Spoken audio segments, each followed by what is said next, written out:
know. So then that's what social fitness does and brings to you, you know. So if you to be able to know how socially fit you are, you know, you need to be able to reflect in your life, you know, in what way is your life affecting other people, you know, in what way are you able to create relationships? Are you able to maintain the relationships you have? Or you're always breaking relationships, right? When you have loneliness in your life, then you're not able to have a mutually beneficial relationship. You know, you're probably altering yourself to relate with other people, like the lady from Malaysia example I gave.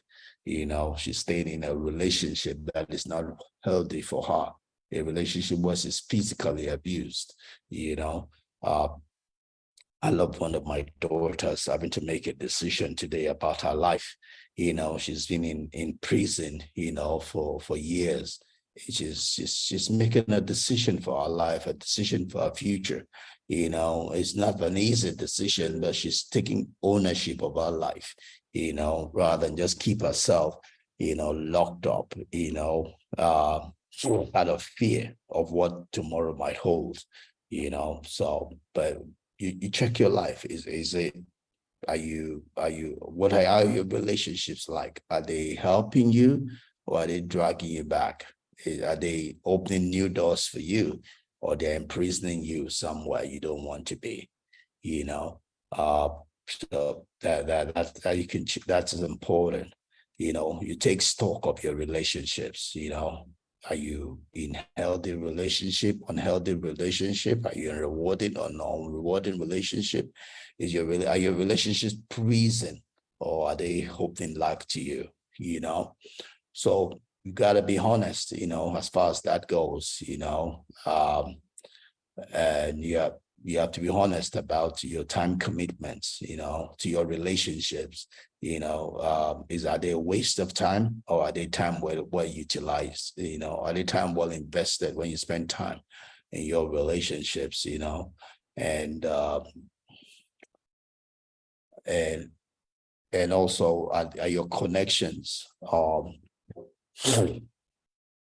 you giving time also to the connections, you know, that help your life move forward, you know, or just feeling that you need to be somewhere, even though it's not blessing you, you know. I've had to make decision, you know, in my life, you know, as to where I spend my time, you know. I have to ask myself whether it's hardened to me or not. Am I doing it because of what people would say, or I'm doing it because I know that it's rewarding and taking me where I want to go? You know, they've not been easy decisions, you know, not decisions necessarily people around me like, but I am the master of my destiny. I am the captain of my soul.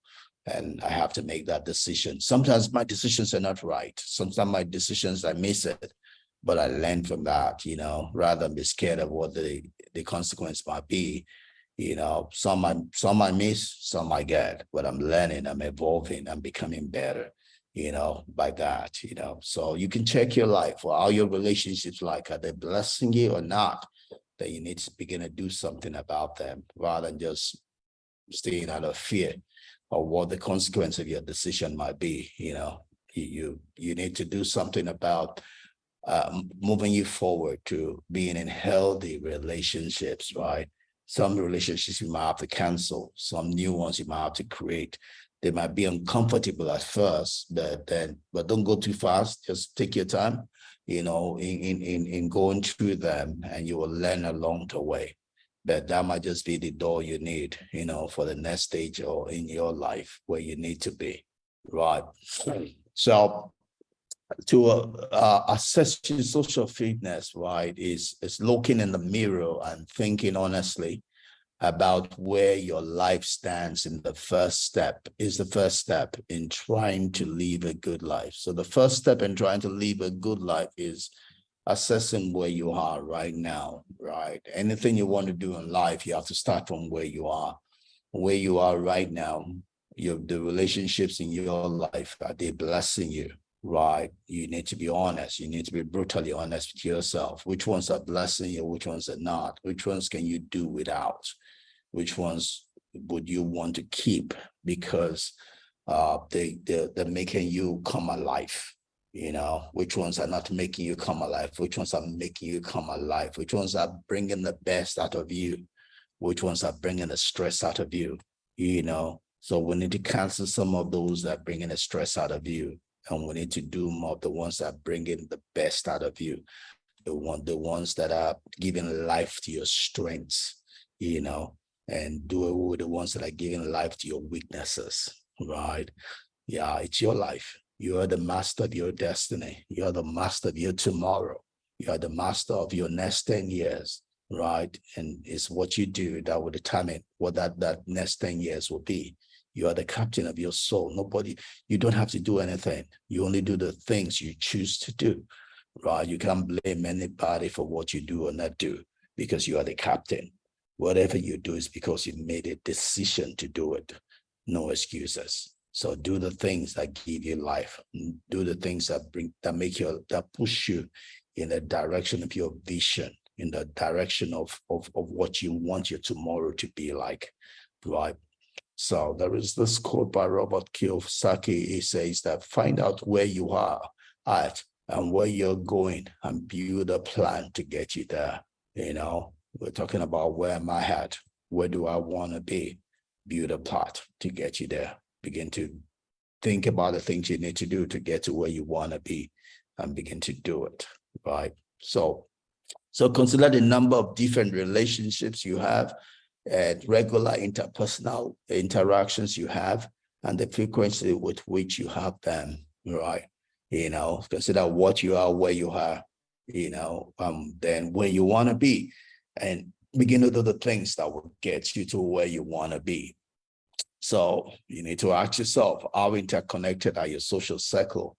Your social circle, how interconnected are they themselves and how you plugged into it? You know, is it in such a way that is blessing you?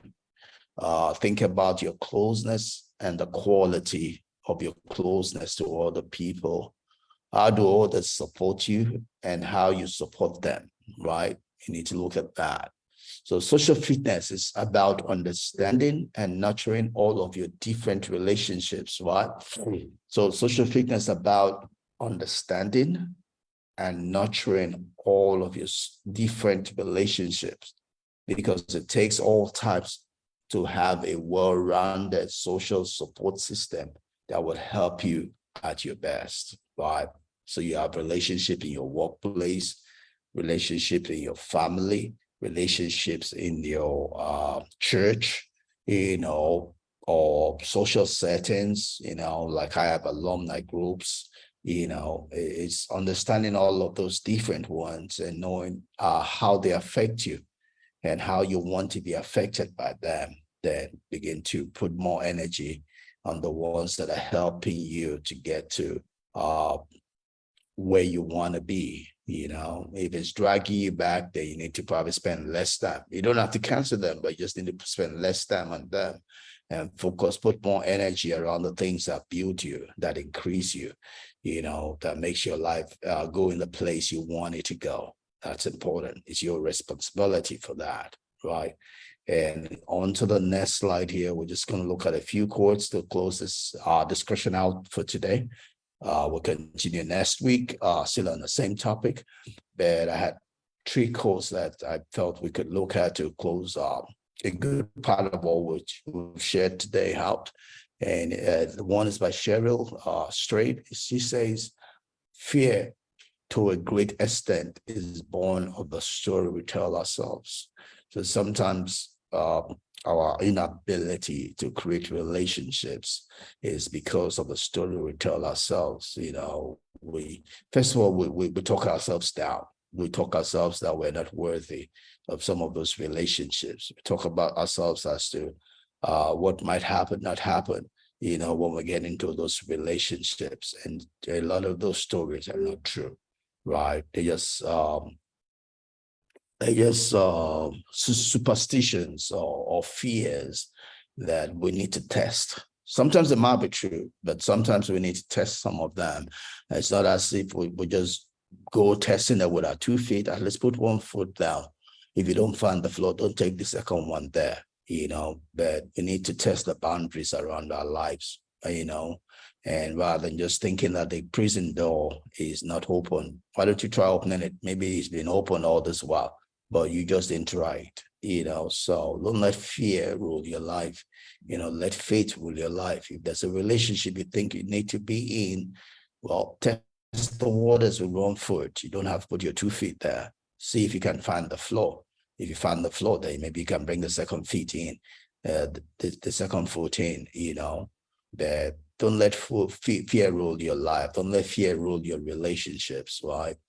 Even when I got married, I'm not, again, like I said, I came from being an introvert, and I still am an introvert. My basic personality doesn't change. I know some people don't believe that, because I could really be outspoken, in some circles. So some people don't believe that. But reality, being an introvert or not an introvert has nothing to do with whether you're outspoken or not. It's just the way we build our energy. We don't get our energy by being with other people. We'll get our energy in solitude, right? In solitude. So I crave for solitude. I can enjoy my time when I'm with people, but I only have so much body counts. I need to go to solitude to get energy back, that I've had to build relationships by, fighting some fears in my life. I had fears even when I got married to become intimate with my wife. And we've grown that. We have 25 plus years married today, and we're still breaking barriers, just to get more intimate, know each other more, trust each other more. You can't let fear rule your life. It's gotta be by faith. If you're gonna build, you're gonna be socially fit, you gotta use faith. Fear won't help with social fitness. Fear will imprison you. Will that make you a narcissist, or it will make you someone who is shy, someone who is socially anxious, someone who is a niceaholic. You got to come to a place of faith, a place of believing in people, right? Not everybody's what to be believed, but at least you can give them that benefit of doubt for the first time until they prove themselves otherwise. They know where to put yourself. But just starting out with fear will probably imprison you, won't release you. There's life out there, and it comes by faith, by trusting in other people, believing in other people. Obviously, like I say again, you don't have to do with your 2 feet. You can try 1 foot at a time, find the floor before you move the second one in, So the other quote is talking about loneliness, which we're going to be looking at further on in this chapter.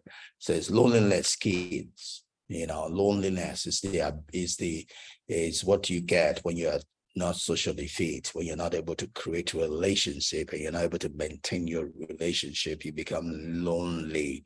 I'm going to talk a lot about this, and loneliness kills people. Loneliness is what drives people to the depression, inability to communicate to others the things that are important to you. You feel lonely, and loneliness is subjective. It's not reality. It's just a state of your mind, right? Nobody's really lonely, because nobody's ever really lonely, because the first person you have to be with is yourself. If you know yourself, you prize yourself, you can never be lonely, because you always be with yourself, So nobody's ever really lonely, but it's a mind that makes it so, right? So it is subjective. It's a mind thing, right? And when your mind says that you're lonely, it can kill you. Is the reason why people commit suicide. Is a reason why people get involved in things that are detrimental to their health and to their being. So loneliness kills, right? It is as powerful as smoking, right? Loneliness is as powerful as smoking, right? It has the power to kill you, like smoking itself. And or alcoholism, or drug of any type, right? Loneliness kills. So loneliness is detrimental. That's important. Why we all need to be socially fit, to defeat loneliness, and like we said, uh, relationship keeps you living longer, happier, healthier, and that's what you can get, by being socially fit. And lastly, looking at it, Kechuku Joseph says, operate from your strength and not from your weakness. Everyone has weaknesses, right? Just like I say, one of my workers who's always thinking about what can go wrong is negative minded, is problem minded, right? We know the problems are there, right? But we don't want to focus on the problems. All we want to focus on is a solution. How do I get by? Don't tell me what I already know. Tell me what I don't know. Let's focus on how to solve the problem, not focusing on the fact that there's a problem. The problems are there. They'll always be there, right? What makes you live life to the fullest is your ability, to overcome the problem, to think about the problem, to live above the problem, to write the problem, not to be reading about the problem, and that's what social fitness is about. Uh, life has its problems, if you focus on the problems, that's all you get. But if you focus on how to solve the problem, you'll get something bigger than the problem. You'll get a solution. You will live life to the fullest. And that's what this is all about. That's what we're trying to study as we go through the book, The Good Life. That's the whole essence of our discussion, our time together here. And I just hope you learned something, you got something, from this engagement. That's all I got, we'll be back here next week, Sunday, God willing, and we'll take the second part, in chapter 4 of the book. So looking at social fitness. All right. Till then, have a good week ahead. God bless you. Enjoy your week. Maybe a victorious one for you. And see you here again next Sunday, God willing. Bye-bye. Shalom.